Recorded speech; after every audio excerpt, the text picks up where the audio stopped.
This is episode 155 of the Rio Grande Foundation's Tipping Point, New Mexico podcast. I'm Paul Gessing, president of the Rio Grande Foundation, New Mexico's free market think tank. You can find out more about the foundation at riograndefoundation.org. I am here this week with Steven Slivinski. He is at the Center for the Study of Economic Liberty at Arizona State University, and he has produced a report recently called Doing Business North America. The 2019 version of this report is available online. We'll give you specific instructions on how to find it momentarily, but this is the first edition of said report. So welcome to Tipping Point, New Mexico, Stephen. Thanks for having me on, Paul. Yeah, we go back a long way to your days at the Cato Institute, and talk a little bit about your career trajectory that took you to Washington, D.C. and the Cato Institute, and now Arizona State University, and a few stops in between. But you're pretty. You've got a long track record in free market economic policy, right? Yeah, I've been in the think tank world for, I guess more than 20 years at this point. I started my career out in Washington, D.C. I got my master's degree at George Mason University and started discovering, that there's a world of interesting research policy questions out there that all talk about what might be loosely termed public choice economics. Not a great name for the field of study, but it's basically the application of economic principles to government policy, regulation, and government decision-making. And so I was able to do a lot of research on this type of stuff relative to tax and budget questions when I was at the Cato Institute. Also worked at Tax Foundation for a little while. Been in the state policy world for a long time, too. I worked at Goldwater Institute for a number of years as well. And so I've been able to see a lot of different patterns, both the federal and the state level on these things. But over time, I began to realize that there's a lot of interesting questions that were going on outside of tax and budget. And in particular, the idea that regulation might be a more important barrier for for economic growth and government barrier to prosperity than tax policy might be. And I think I largely kind of began to realize that when I started to think about the fact that most entrepreneurs don't make money the first few years, right? But they are going to be hit with certain types of regulatory barriers. And so I began to notice that certain types of barriers, like occupational licensing, for instance, were a lot more onerous than tax burdens in a lot of ways, because in order to pay taxes, you usually have to make money in some form. And if you're not making very much money, you're still going to be hit with certain types of regulations. That's not always true in tax policy, of course, but there's certain commonalities there. A lot of the work I did was kind of comparative state analysis on tax and budget policy. Back in the day, I used to work on the governor's report card, governor's fiscal policy report card at the Cato Institute. So that was obviously tax and budget related. But since I moved to Arizona, I've been able to parlay into the regulatory side of things. And so just kind of give you some bird's eye view of what we're doing here at Arizona State University. Center for the Study of Economic Liberty opened up in 2014. And so I joined them out of Goldwater Institute here in Arizona at that time. And we've basically been growing probably more recently after a number of different very good and very directed efforts to try to get kind of more diversity of opinion at Arizona State University, and primarily in economics and economic thought. And so one of the things we're doing here is sort of a twofold approach. The first is the academic side. Like most universities, we're trying to work with students, grad students and undergrads, to give them sort of a better rounded view of the history of economic thought. And so that's one thing we're doing. But the other side is the policy research, which is what I've been doing. So I've been spearheading that sort of thing. And as I said, I've been looking mostly at the regulatory burdens, like occupational licensing. But this new report, this Doing Business North America report, looks primarily at city level regulations and ranks cities based on that. If you like, I can kind of give you a sort of a bird's eye view of that project in particular as well. Yeah, well, let me, I have a couple more questions. One is, George Mason, of course, is known as a bastion of free market economic policy. Did you go in there as a free market guy, or did you kind of just go there and you opened your eyes and said, I'm a free market guy? No, the eye-opening occurred to me when I was an undergrad at Florida State University, which has a lot of the, in fact, a lot of economists who sort of came out of the George Mason tradition ended up at Florida State University, and so I'd actually had sort of my eye-opening, if you will, occur as an undergrad, and so that did influence where I wanted to go to school, because part of the rationale for going to George Mason University is that they had a very strong grounding in what was called, as I said, the public choice school, or more specifically, what's lately been called the Virginia School of Economics, spearheaded by Nobel economist James Buchanan, who was actually at George Mason University when I was a grad student there, and actually did have a chance to take a class from Dr. Buchanan, which was probably one of the highlights of my academic career. It was really quite an honor and really neat to be able to do that. So that's largely where I ended up. It also didn't hurt that I was in the state of Virginia, working at the Cato Institute at the time. I was living in Virginia, of course, and working in D.C., so I got in-state tuition, so it didn't hurt. But it did happen to be that my primary choice was Mason, simply because of their strong grounding in the types of research questions I thought were really useful. Neat. So, before, again, we get to the report, your Center of the Study of Economic Liberty, were you involved in the founding of that particular institution, or did you join after it got kind of rolling? No, I was not there. I was not in part of the creation of it. That goes back many, many years, far beyond even my residence here in Arizona, as a matter of fact. Like most things in any large university, these types of things take a while to finally come to fruition. But I was one of the first people they hired back in 2014 when they started. So, they had, it was a director at the time, and sort of business manager, and then me doing public policy. And then it took a little while to kind of get our sea legs, if you will. This is the first time Arizona State University has embarked on having a similar kind of organization that looks a lot like Mercatus Institute over at the Mercatus Center, rather, at George Mason University. Obviously, they've got I think, a 30-year head start on us, so we're nowhere near as big as they are, certainly. But that's part of the inspiration and part of the model for what we're trying to do here. They kind of have a policy shop alongside an academic endeavor that's more student-facing. A lot of what I do is policy, outward-facing, and that kind of stuff. And last question before we get to the actual report. Do Arizona is a little more conservative than New Mexico, but times are changing. It's kind of more purplish state at this point in its history, whereas New Mexico's pretty much been a bluish state for most of its history. Do you get much pushback from students, faculty, anyone at the school or involved in the school, given that the university climate around most college campuses in this country is quite far to the left?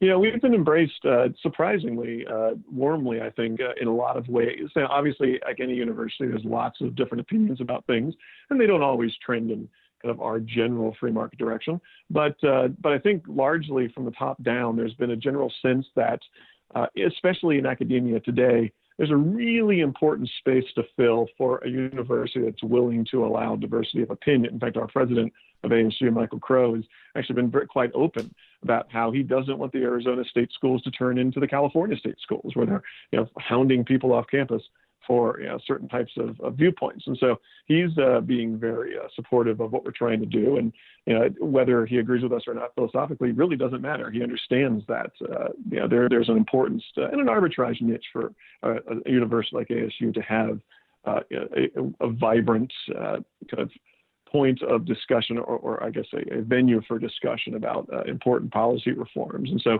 we're going to provide our perspective from it. And of course, other people in the university are going to provide their perspective. And so we actually welcome that sort of thing. In fact, to give you an example, one of our first events we had here on campus was a discussion about economic liberty from a Keynes scholar, a Marx scholar and a Hayek scholar. We also brought a Keynes scholar in to talk about how that related to Friedrich Hayek's views on things and kind of that debate. And so, we're pitching this as the understanding that, the phrase we use in our Center for the Study of Economic Liberty, we're studying economic liberty and what that means in all its forms, both philosophically as well as policy driven. And so we want to embrace that sort of thing. And people seem to really like what we're doing so far.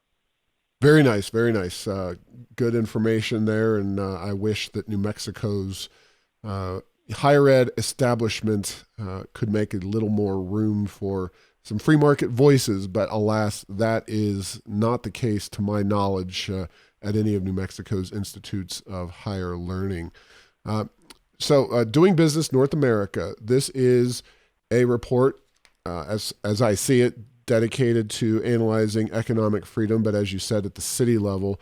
Talk a little bit about what it's modeled after and kind of what your index measures and the pluses and minuses of that, as opposed to maybe some other indices that are out there dealing with economic issues at the local level. But you go Canada, U.S., and Mexico, so it is very broad in its geographical scope.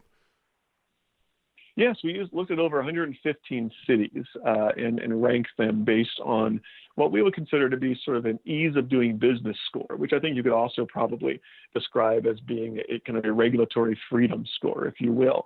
But the work overall was inspired kind of at the 30,000 foot broader level by a study that's been done by the World Bank.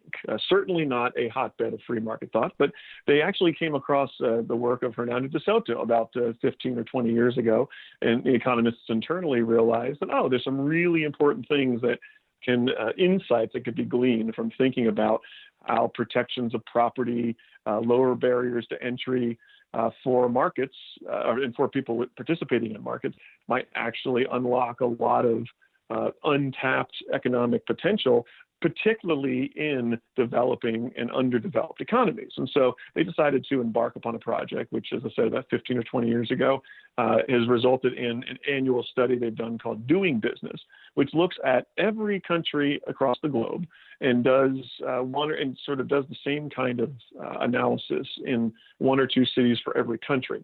Now, that's wonderful because it allows them to, over time, look at how countries are doing well or poorly over time. But it also allows them to kind of look between cities and countries, really, and figure out how well they're doing in terms of kind of what you might consider economic liberalization. And that's great when you're looking at smaller countries that have only one or two cities that are of any sizable or significant size anyway. But when you come to big countries like Mexico or Canada or the U.S., doing one or two cities isn't really going to provide a lot of context. And so, to give you an example, the cities that the World Bank has chosen for the United States was New York and Los Angeles. And these are hardly representative cities, as anyone who lives anywhere else in the U.S. can tell you. And as a result, we realized, there's some interesting opportunities here to fill in the gap. And we figured the same could be done for Canada and Mexico, which also only had one or two cities. And again, very large countries. And so we thought it would be a useful endeavor to do that. Meanwhile, in all my years in the policy world, I've noticed there's a lot of really important work being done at the state level on economic freedom indices like the Fraser Institutes, for instance, or any other types of scorecards you might do on tax policy or any other types of specific policy metrics. But usually they're focused on the state level. And I began to notice when you start doing work on the regulatory side in particular, but also on the tax side as well, you realize that the state in many cases are setting a floor for policy. Cities are often willing, unfortunately, to go above and beyond in terms of the barriers they're heaping onto businesses and individuals.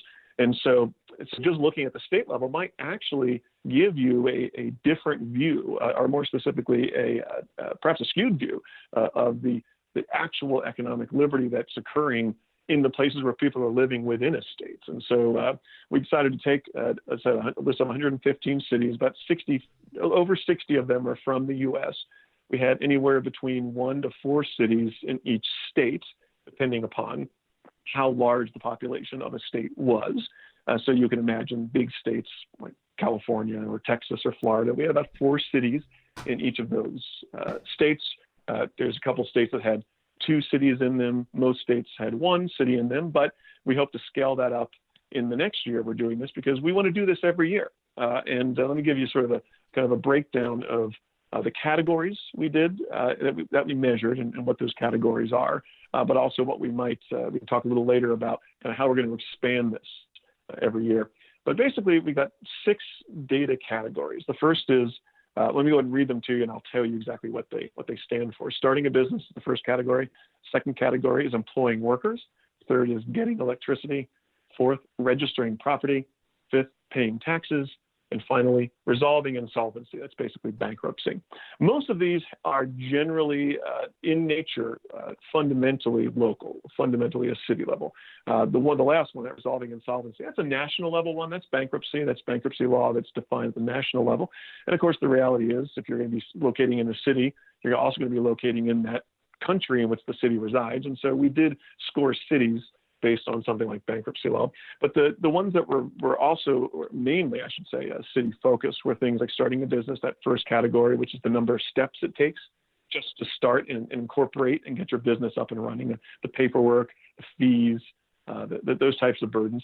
Employing workers is basically how flexible are you to write the kind of contract you want to write with your employees? So that extends to things like mandates such as minimum wage, to required paid family and sick leave at the city level, things like that. Third was getting electricity. This is basically what I would consider to be sort of a proxy for the amount of economic deregulation you have in the electricity market. It's basically how difficult and expensive it is to power your business. Registering property. This kind of goes back to the Hernando de Soto idea of being able to register and protect your property. And so it does talk about how long it takes and how many rights the property owner has to own and to control their property as they see fit. Paying taxes, that's pretty self-explanatory. It's basically a tax burden measure, which again is often very skewed at the city level, because even though you may have, say, a state level property tax, a state level personal income tax or a state level corporate income tax, you also may have some city level taxes as well that aren't going to be showing up in a lot of the state-based rankings in that way. And so as a result of all of these, we were able to score and then rank cities based on these metrics. All right. Well, I can tell you from reading through the report, not you, Steven, but you, the listener out there, Albuquerque is the city ranked from the state of New Mexico. There are indeed other states that have a number of cities within their borders analyzed. Now, something that surprised me is that Albuquerque ranked relatively highly in your report. I think New Mexico, not just on my own, but also national reports. And you and I have been to events with the Fraser Institute, a Canadian think tank, and their statewide index of economic freedom.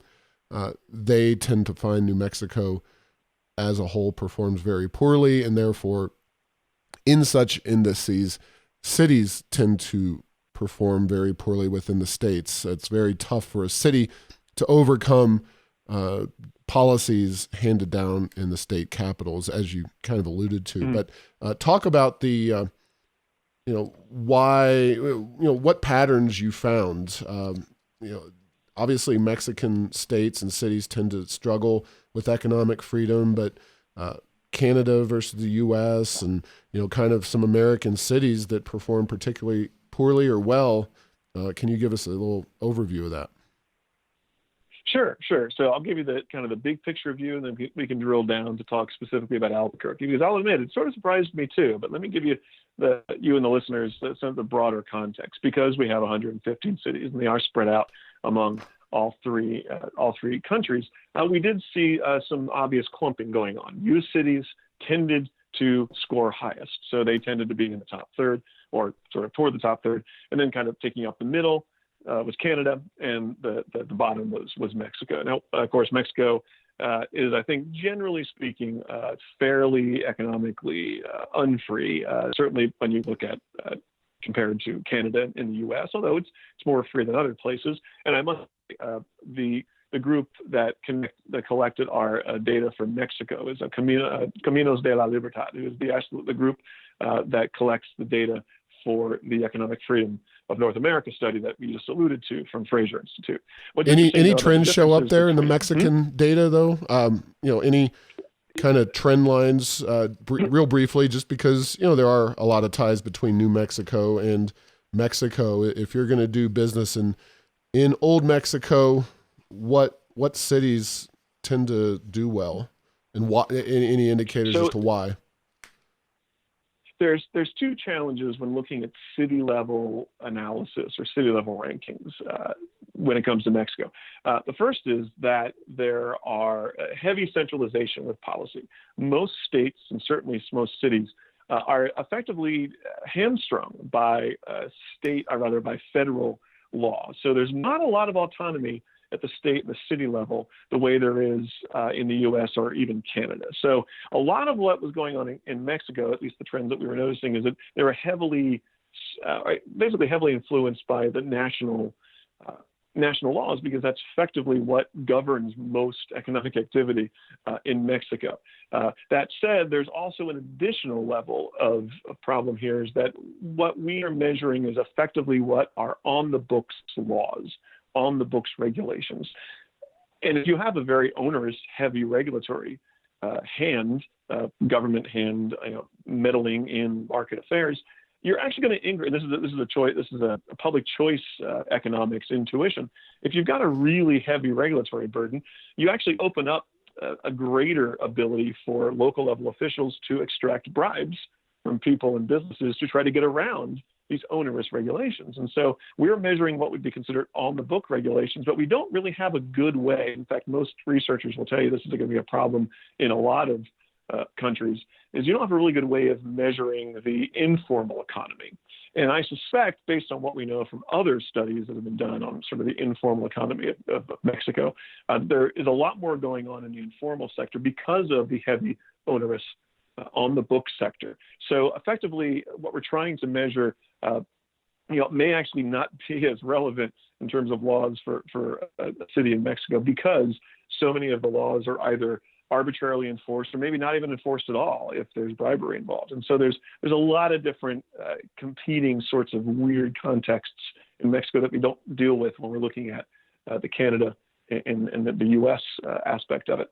But I think, again, if looking at the U.S. cities, there's some cities that don't really surprise us when you look at the overall trends. The highest scoring city for all 6 categories when you average them across the board, which is what we did for our final score. Oklahoma City was the top. And then you think about who might be at the bottom of the U.S. cities. It's not too surprising. It's San Francisco, California. So it's, the top and the bottom don't seem too surprising. There's just a lot of sorting within the middle that looks rather interesting. We get back to Albuquerque now, with New Mexico coming at 25th. Bear in mind, this is 25th out of 60 or so U.S. cities. So it's kind of right, just a little higher than the middle. And of course, it looks really good in a ranking of 115 cities. But as I said, Mexico is sort of clumping toward the bottom, and so they're all going to sort of be kind of hamstrung in that sense. But bear in mind, we're looking at 6 categories, and so we're aggregating them across the board. But Albuquerque does not do well in all categories. In fact, if anything, the rank and the score for Albuquerque is heavily influenced by specifically the starting a business category and the registering property category. Basically, this means that when it comes to filling out forms, paying fees, relatively simple to do that. When it comes to registering your property, you basically have a pretty easy time of doing that. There's a lot of online potential to process these forms in a rather expeditious manner. But if you look at the categories of getting electricity and paying taxes, Albuquerque does very poorly. In fact, paying taxes, they're 83rd out of 115. That actually means that many Mexican cities and Canadian cities actually do better than Albuquerque on the paying taxes metric. So we did decide to make sure that every category across the board was weighted equally. So we didn't assign stronger weights to some over others.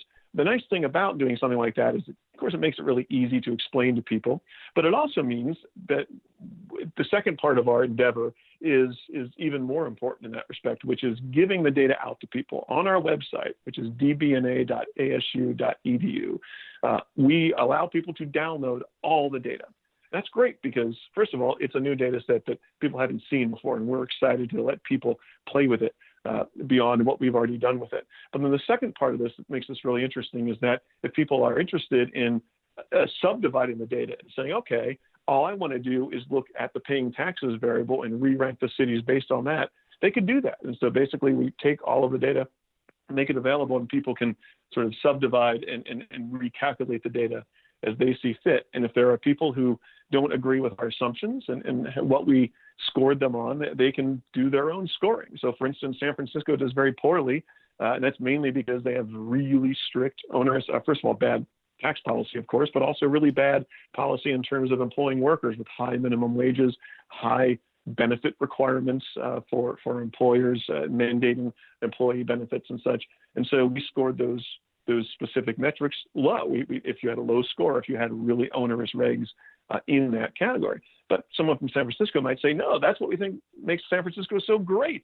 Why so many people want to living here. And of course, there's been some people leaving quite rapidly out of places like San Francisco. But let's kind of put that aside for now. They could basically take our data, recalculate the scores, and flip the default assumptions. And of course, San Francisco would probably come out on top.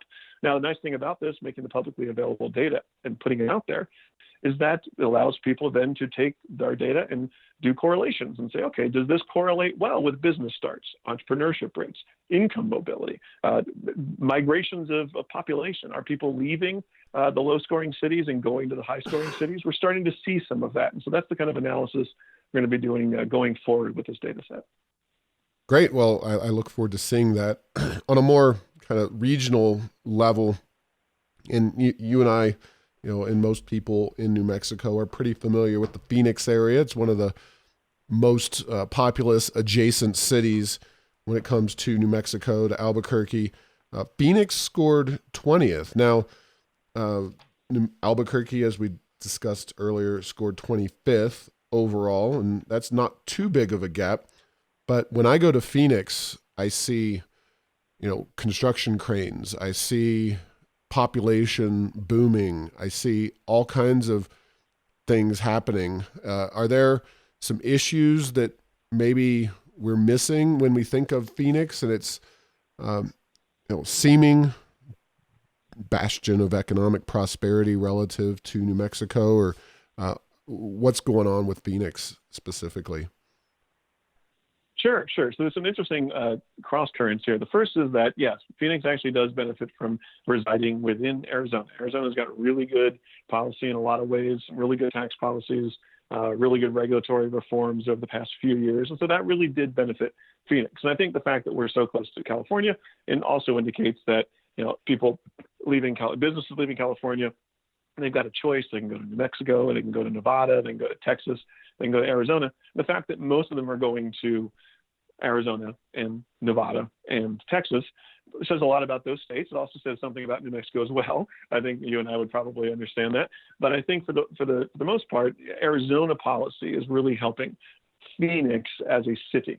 However, that's not because Phoenix is doing everything right. In fact, I would argue that, I know one of the reasons that Phoenix scored 20th and not higher is because of its policies on minimum wage and paid family leave. In fact, there was a ballot initiative just recently, in fact, just in the past couple of years, that increased all of these business mandates. As a result, the state of Phoenix was 46 in the employing workers category. So again, they're not doing great across the board, although in things like getting electricity, registering property, and even say paying taxes are doing certainly better than most states or most cities even. But there's an interesting challenge here again with doing city rankings, is that we're looking specifically at the largest cities in most states. In fact, all states are looking at the largest cities that sort of in terms of population, for instance. But that doesn't mean that the areas we're looking at are the only areas. And in fact, what you might be considered metropolitan areas, the outlying areas. And in a place like Phoenix, we've got a lot of different places all kind of smushed together. You've got Scottsdale, Tempe, Mesa, Gilbert, Glendale. These areas are places that you might have heard of, even if you're not from Arizona. But part of the reason you've heard them is because that's where a lot of the growth is occurring. And in fact, I would even argue that all those cranes you're seeing, most of them are actually on the other side of the line from Phoenix. Phoenix has done a lot of things to sort of drive businesses away.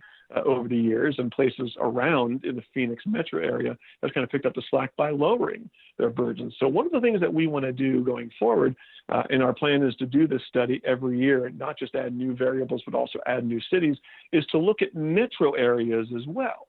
And so just as we looking at only at the state level, you might be missing a lot of nuance and a lot of important information by not looking at the city level. We also can lose some of that nuance by not looking at areas on the outskirts of the city, where you would expect to see, like in a place like Phoenix, if other places in the outlying areas, say like Mesa, Arizona, for instance, might have a better, what you might consider city economic freedom score once we went ahead and measured it, and we hope to do that in the next edition.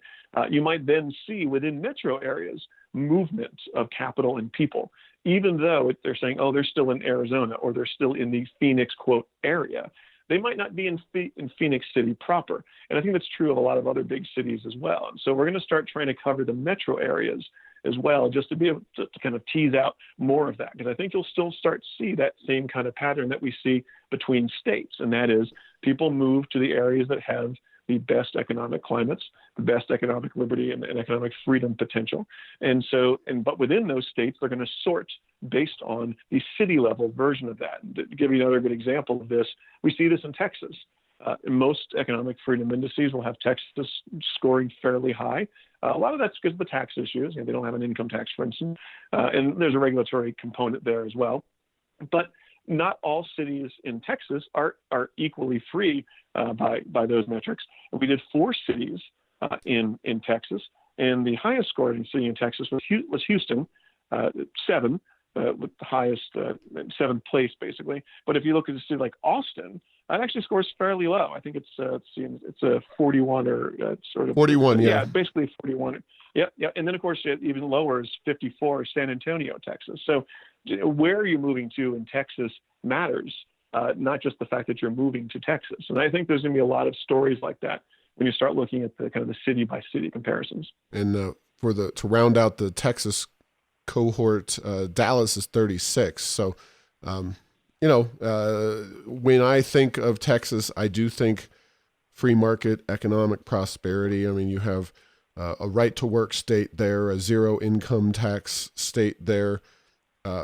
Austin, of course, is a little slice of hardcore leftism within a otherwise great state. Houston, of course, is known as kind of a freewheeling, free market place. No zoning laws on the books either. And we're not going to go into all the little nooks and crannies here, but folks can get a copy or look at the book itself. You gave the website once before. I want to make sure people have the ability to find this information for themselves. So give out the website where they can find it again. Sure. It's dbna.asu.edu. That acronym DBNA stands for Doing Business North America, which is the project name. And again, at that website, you can do a number of different things. You can download the full report.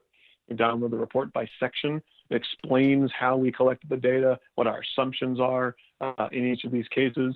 So all the categories are also there. And then the neat thing that we've been able to put together, you can download what I would call the fire hose data sheet, which is everything that we collected, but you can also subdivide it. And so if all you want to do is look at a specific number of cities, you can actually filter that data on the website itself.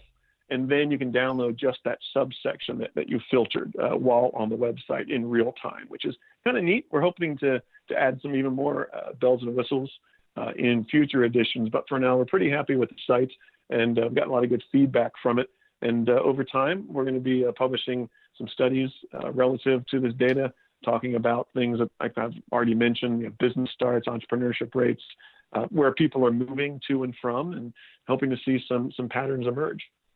Yeah, and we've still got a few minutes left, and we haven't really talked about our friends to the north in Canada. And when I think of Canadian politics, I do generally think they are slightly, as a whole, more to the left than we are here in the U.S., but there's generally some exceptions to that. And Alberta, being a Rocky Mountain plain state, kind of the Colorado of the North in terms of, but being quite a free market bastion relative to Canada. So you have Calgary ranked, and I note that they are the most free Canadian city, but Calgary is pretty far down the list relative to a lot of U.S. states. Now, I'm not going to quiz you on Calgary and its results, but what makes the general Canadian city so much less economically free than the average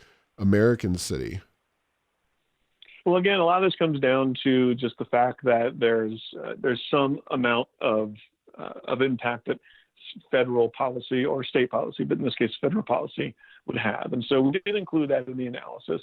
I think broadly speaking, there's most of the patterns that we're seeing in Canada comes down to a couple things. Federal bankruptcy law in the U.S. is better than in Canada, and so that's going to influence all the Canadian cities. And then the tax example as well. One thing to keep in mind is that we don't look at spending variables. That's something the economic freedom of North America does.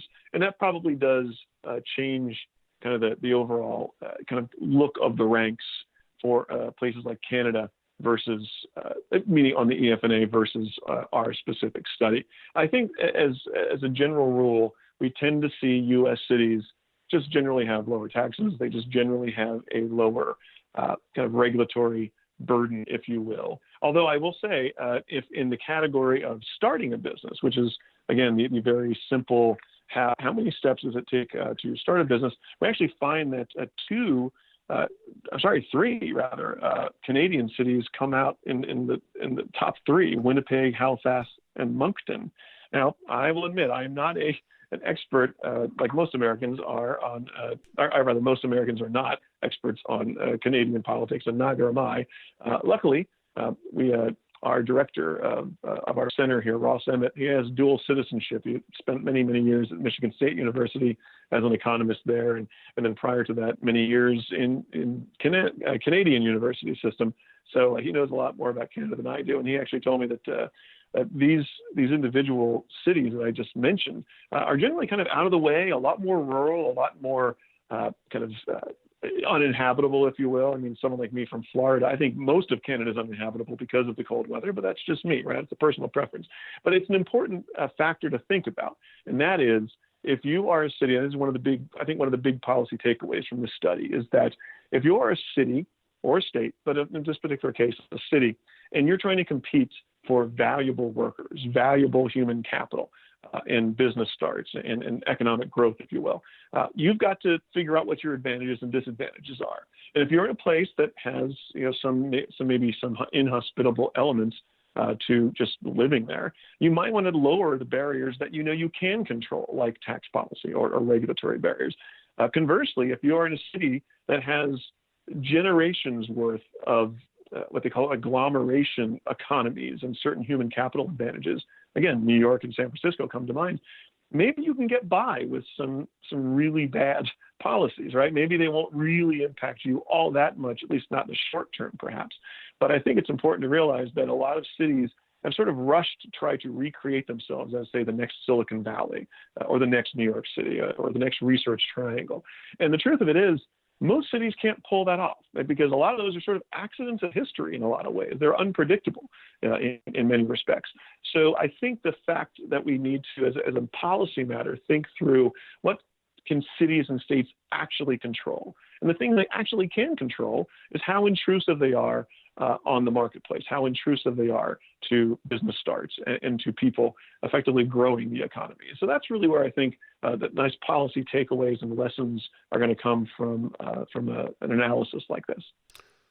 Yeah, no, I applaud you for embarking upon this project, and look forward to more data and analysis coming from yourself and the Center for the Study of Economic Liberty at Arizona State University. Now, this is probably close to a full-time project for you. As we mentioned at the outset, though, Arizona is a state that's changing. There's a lot of hot button issues in terms of its state economy, the influx of Californians, and the changing dynamics and demographics with regard to Arizona.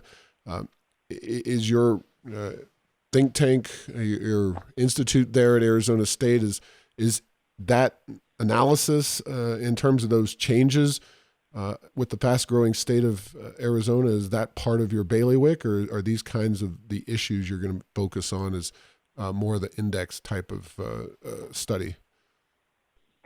Well, my hope is to, over time, to be able to address a lot of different issues, all of which kind of come under the broader umbrella of economic liberty. I think there's a few things that certain think tanks or economists don't always look at. Things like criminal justice reform, for instance, could be an important part of that. So I think I think taking a broad approach to this is going to be really important. But yes, in terms of the kind of the current workload that we have right now, luckily we have a team of about 10 student researchers. I have an assistant here as well on this doing business project, and we'll be hopefully hiring a few more people to kind of undertake some of the other parts of it. So effectively, we've gone from a really small group of people in our first formative years to now, about 12 to 15 full-time people involved in our center operations. And so it'll also free me up to do a little more of the stuff that's not directly related to the city level stuff and look more at the state level in terms of, say, tax policy, or in terms of occupational licensing or criminal justice reform. And so stay tuned. You can actually see what we're up to at our other sister site, csel.asu.edu. So that's basically where our full center research and everything is located. And the Doing Business Project, of course, as I mentioned, has its own website as well. So you'll be able to kind of keep track of both of the broader trajectory of what we're working on.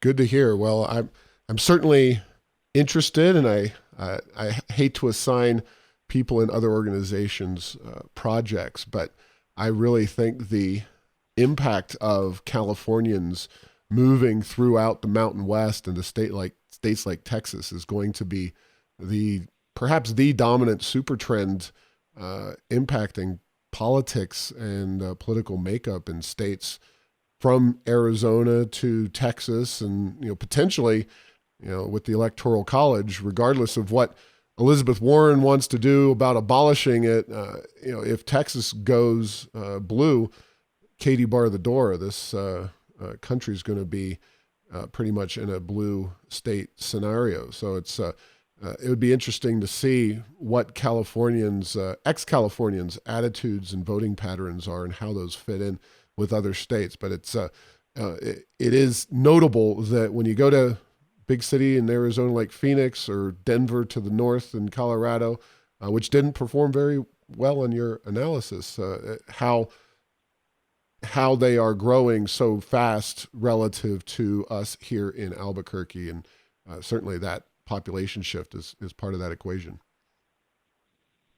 Yeah, I think that's right. And in fact, I think one thing that would be interesting to do over time, of course, we have a 1-year snapshot basically with our first year, but over time we hope to have a multi-year, what they would call, time series of observations and measures on these variables. And so what might be an interesting project for the future, say 2 or 3 or 5 years down the line, to figure out, okay, we can see migration occurring from the low scoring cities to the high scoring cities, because that's where the opportunity is. But then you'll have plenty of survey data to help correlate with that and say, okay, if we have certain percentages of those people from California going to now the high scoring states, did the fact that you had more people from California going there, did that influence their score in later editions of Doing Business North America projects? So there's things like that we can start teasing out over time as we get more and more data. But I'm with you, Paul. I think we're seeing similar kinds of things going on in Phoenix. There's often quite a bit of public support within Phoenix in particular for more big government type initiatives than you would have seen even 10 years ago. So yeah, I think you're starting to see sort of from a political perspective some of that shifting. It hasn't seemed to influence the statewide policy debate as much, and so we're still a relatively low tax, low regulatory burden state. But that's possible that could change over time, and so it's interesting to be able to figure out ways of measuring those changes. All right. Well, thanks for your time this afternoon, Steven. And thank you for listening to this week's podcast. Make sure to get the latest edition of Tipping Point New Mexico by subscribing at Apple Podcasts, Stitcher, and Spotify. You can post or comment on this and other episodes on Facebook and Twitter and tell Google Home to play Tipping Point, New Mexico. Thanks to Path 3 Marketing for producing this show.